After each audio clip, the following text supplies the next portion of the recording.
मैं चाहता हूं कि अपने रक्सौल शहर रक्सौल में अविलंब नशे के कारोबार पर रोक लगना चाहिए। मैं चाहता हूं कि रक्सौल को बेहतर बनाऊं और बेहतर बनाने के लिए रक्सौल का हर एक प्लान तैयार किए हुए हैं जो आप लोगों के सामने आने वाले दिन में। तो आप सभी को मेरा सादर प्रणाम और आपके चैनल को देखने वाले सभी को बंधुओं को प्रणाम।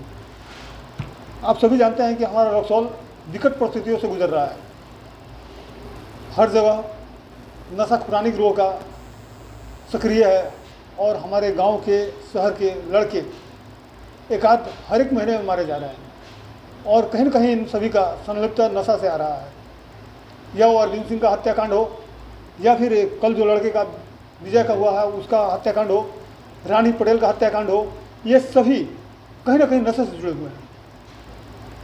मैं चाहता हूं कि अपने रक्सौल शहर रक्सौल में अविलंब नशे के कारोबार पर रोक लगना चाहिए। इसके लिए आप सभी पत्रकार बंधुओं के साथ साथ तमाम रक्सौल नगरवासियों का सहयोग चाहिए मुझे, और इन सहयोग से मैं नशा के कारोबार पर रोक लगा सकता हूं। इसके साथ ही हम सभी जानते हैं कि नगर का चुनाव हम लोग का बहुत जल्द है। एक आध 2 महीने के अंदर उसका घोषणा हो जाएगा और चुनाव भी होगा। इस चुनाव में मेरी पत्नी भी आ रही हैं सभापति के उम्मीदवार के रूप में, और मैं चाहता हूं कि रक्सौल को बेहतर बनाऊं और बेहतर बनाने के लिए रक्सौल का हर एक प्लान तैयार किए हुए हैं जो आप लोगों के सामने आने वाले दिनों में रखेंगे। क्या रक्सौल में सच में नशा मुक्ति का जो एक मतलब आप अकेले कर लीजिएगा क्या? हम अकेले कहाँ हैं, आप लोग तो मेरे साथ हैं, पूरा रक्सौल मेरे साथ है। एक समय था नहीं है कि आप चुनाव लड़ रहे हैं उसके वजह से ये सब ऐलान कर रहे हैं। और अगर ऐसा बात रहता तो 10 साल 12 साल से हम लड़ते नहीं रहते, और इसके लिए पीएमओ से लेकर के सीएमओ और डीएम तक। आप समाज सेवी थे, समाज सेवा करते हैं, तो क्या समाज सेवा इसी दिन के लिए आप करते थे क्या कि आगे चलकर मैं नेता बनूंगा, चुनाव लड़ूंगा और यहाँ का मेयर बनूंगा? जी नहीं, समाज सेवा करके हम राजनीति में आने का प्रेरित नहीं थे, नहीं इसके कोशिश में थे। लेकिन हमने 10-12 सालों में इस चीज़ को महसूस किया कि जब तक हमारे पास पावर नहीं रहेगा हम समाज के लिए बेहतर काम नहीं कर सकते हैं। आज एक रोड नाला के लिए जो हम मनीष जी को या एग्जीक्यूटिव को या जनप्रतिनिधि को हम बार बार जाते हैं, सर ये रोड बनवा दिया जाए, नाला बनवा दिया जाए, वो पावर मेरे पास होगा और मैं बनवा के दिखाऊंगा। रंजीत जी एक बात बतलाइए, जब विधायक का इलेक्शन आया हुआ था तो उस समय भी चर्चा थी रंजीत सिंह चुनाव लड़ेंगे, लेकिन आपने एक बयान लिया था स्वच्छ रक्सौल कोई भी राजनीतिक पार्टी से ताल्लुकात नहीं रखती है, ना ही राजनीति करती है। एकाएक यह घोषणा करना मेरी पत्नी चुनाव लड़ रही है, आखिर ऐसा क्या है? इसके लिए सबसे पहला चीज़ है कि आप भी चाहते हैं कि रंजीत जी रक्सौल को बेहतर बनाएं। कई बार आप पत्रकार बंधु भी कहते हैं कि रंजीत जी यहाँ समस्या है, आवाज़ उठाइए। तो क्या सारी जिंदगी हम आपके लिए और समाज के लिए आवाज़ उठाते रहें और उन जनप्रतिनिधियों के पीछे पीछे दौड़ते रहें जिनको हम वोट दिए हैं? नहीं, इस बार सरकार के द्वारा डायरेक्ट चुनाव किया जा रहा है और इस चुनाव में हम सहभागी होंगे, हमारी पत्नी होगी और हम रक्सौल को बेहतर बनाने की दिशा में कदम आगे बढ़ाएंगे। हमारा राजनीति स्वच्छ और साफ होगा और सामाजिक होगा। राजनीति को आज गंदा बना दिया गया है, इसलिए कि राजनीति में आकर के लोग पैसा कमाने का जगह बना लिए हैं। हम जगह पैसा बनाने का नहीं, काम करने के लिए आना चाहते हैं।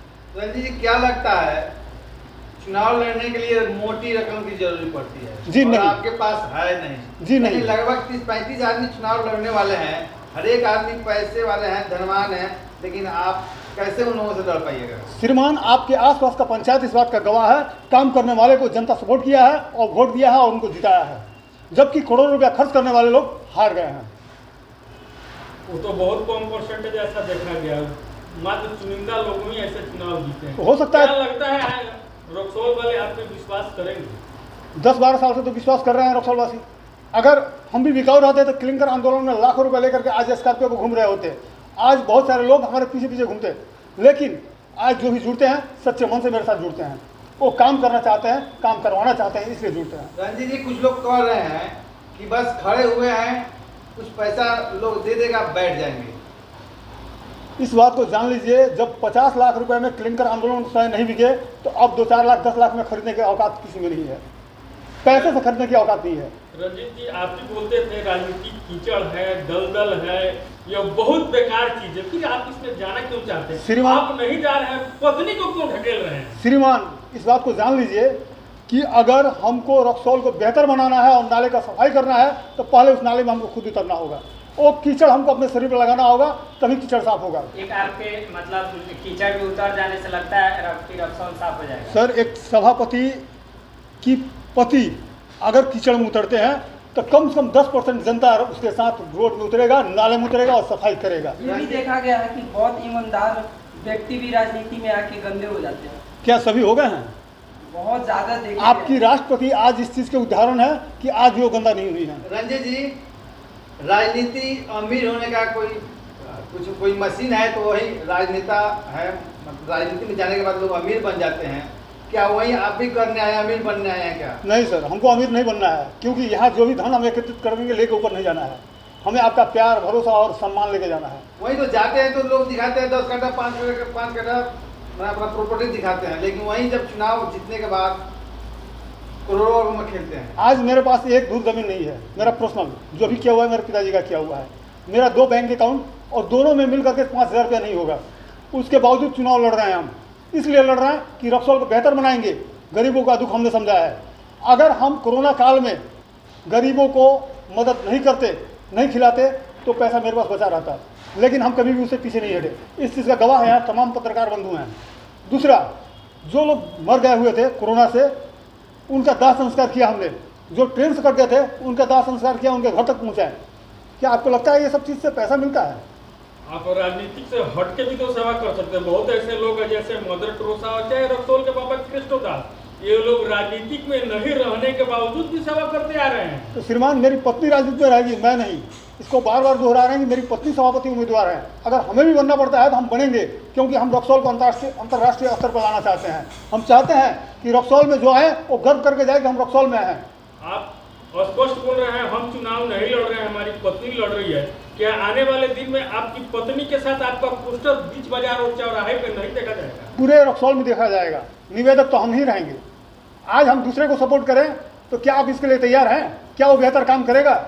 तो चेहरा तो रंजीत जी आप ही का रहेगा ना?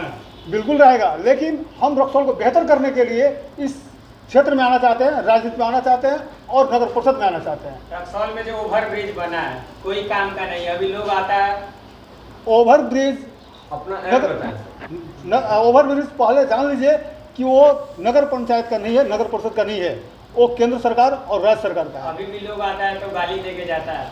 सर, ये लाइट वेट ओवर ब्रिज यहाँ का था ही नहीं। यहाँ तो रोड ओवर ब्रिज बनना है, जिसका डॉक्यूमेंट कहिएगा तो हम आपको दे देंगे, जिसके लिए 75 करोड़ रुपया रेल विभाग आवंटन कर चुका है। बिहार सरकार को 75 करोड़ रुपया आवंटन किया जाना है। अगर बिहार सरकार और केंद्र सरकार, रेल मंत्रालय दोनों मिलकर चाहता है तो दोनों ढाला पर 33 और 34 चुनाव में आने का आपका मुख्य उद्देश्य क्या है? रक्सौल को बेहतर बनाना। रंजीत जी, एक बात बतलाइए, हमने अनेकों ऐसे पार्टियों को देखा हुआ है जो अपने अंगूठा छाप की पत्नी को भी मुख्यमंत्री बना देता है। बिल्कुल।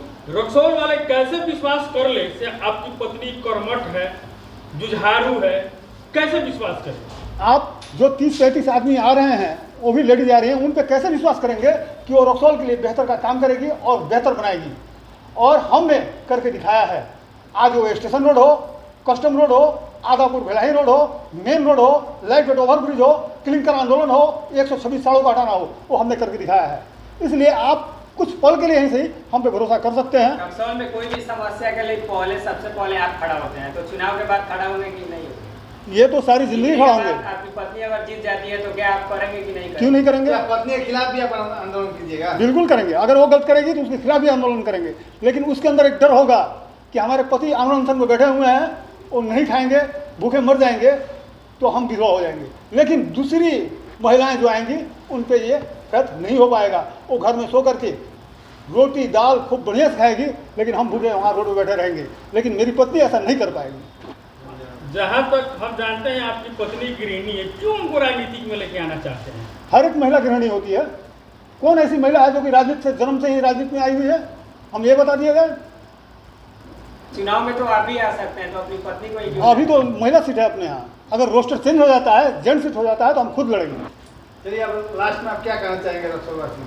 हम सभी रक्सौल वासियों से कहना चाहेंगे कि ईमानदार, स्वच्छ छवि के लोगों को चुना जाए, जो रक्सौल के विकास के बारे में सोचते हो, रक्सौल का विकास दिखा सकते हो, रक्सौल को बदलाव कर सकते हो। चलिए, धन्यवाद। धन्यवाद।